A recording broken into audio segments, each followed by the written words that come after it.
Всем привет, с вами Дэн, и впервые на канале часы от американского бренда Fossil, и заодно впервые на канале новый магазин на Джуме из Китая, который называется Миншен. Продают они Orient, Citizen, Fossil, ну и другие бренды. Решил вот заказать и вам показать.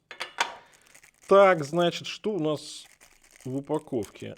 Видимо, инструкция. Давайте посмотрим, что Fossil предлагает в качестве инструкции мануала. Бирочка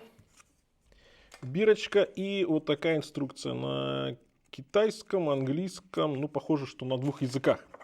Итак, значит, Fossil Bronson называется эта модель, FS5878 у нее референс, и вот такой интересный коричневый с золотистым оттенок по циферблату.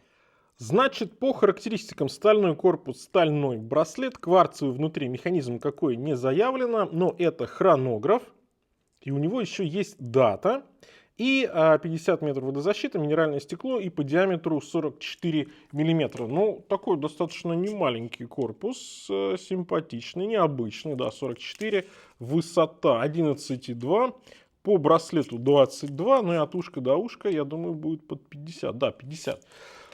Так, мое запястье 18,5. Слушайте, ну приятная посадочка, потому что ушки прям загибаются вниз, плоская задняя крышка. Удобно при носке такие часы. И, кстати, смотрите, какая читаемость шикарная. Яркий такой люм, на стрелках стрелки золотистые, акценты вот как раз коричневые, солнечные лучи, золотистые акценты. И все это вместе создает такой приятный оттенок, сочетание. Хорошо, да, и по читаемости прям шикардос.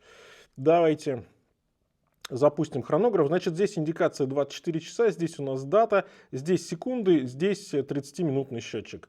И для тех, кто любит, чтобы хронограф была малая, именно стрелка, как раз тот самый вариант. А основная секундная стрелка, она, собственно, показывает базовые секунды, да, у нас секунды, минуты и часы, это все по центру. Ну и сбросим в ноль. По весу, да, по весу на полном браслете сколько у нас получается? 163 грамма. Ну, они чувствуются на запястье, это, в принципе, приятно, потому что корпус здесь не маленький. Мне нравится, что дата здесь в цвет циферблата, классно. Вообще циферблат достаточно приятный, накладные крупные такие метки, покрытые люмом, соответственно, видно хорошо, а читаемость при любом освещении будет окей. И знаете, с точки зрения читаемости, вот как для хронографа, мне кажется, здесь она прям идеальная. Превзошли себя. Минутная разметка у нас есть и на основном циферблате, и на внутреннем ранте. И он создает дополнительный объем здесь, потому что он такой скошенный. Ну и сверху идет фиксированный безель. Браслет здесь стальной. Есть, кстати, система быстрой замены браслета, потому что, мне кажется, эти часы будут хороши на каком-нибудь симпатичном коричневом ремешке. Будет приятно. Браслет здесь у нас штамповка. По звеньям застежка тоже штамповка. Но с учетом того, что эти часы на Джуме стоят где-то около 12 тысяч рублей, примерно на момент записи ролика, да, вполне себе окей. Ну и интересно, что про запас. Ну, про запас прилично, сантиметров 5-6, так что на любую практически лапу эти часы сядут. И давайте в макро цифр посмотрим. Да, цифр сделан очень приятно. Впервые Fossil показываю, японский механизм. Да, цифр хорош. Приятненько. За свою цену окей.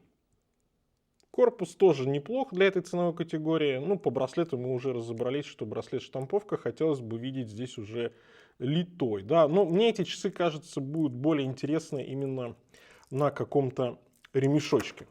Ну что ж, по итогам, значит, мы получаем еще один магазин на Джуме. Это уже явный плюс, и там выбрать есть из чего. Во-вторых, впервые познакомились с Fossil. Модель Bronson, мне кажется, вполне себе приятна. Я бы предпочел ее на ремешочке. Ну, в базе у нас браслет, собственно, почему бы и нет. С точки зрения дизайна весьма симпатично. На этом у меня все. Всем пока. С вами был Дэн, конечно же. Увидимся.